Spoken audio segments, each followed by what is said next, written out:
আসসালামু আলাইকুম। আজকে আমি আপনাদের জন্য একটি শর্টকাট এবং সুস্বাদু চিকেন ভুনা রেসিপি নিয়ে এসেছি।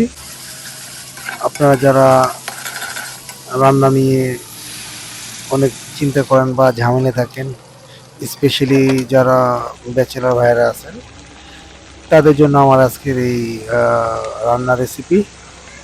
খুব অল্প সময়ের ভিতরে কীভাবে চিকেন ভুনা করা যায় অল্প ঝাল দিয়ে, সেটাই আমি আজকে এখানে দেখাবো। তো আপনারা ভিডিওটি দেখতে থাকুন। আপনাদের ভালো লাগলে কমেন্টস করে জানাবেন। আজকে এই ভিডিওতে আপনি একসাথে দুটি রেসিপি দেখতে পারবেন। প্রথমটা চিকেন ভুনা, তারপর একটা ফিশ কারি, একটু জাল ফিশ কারি।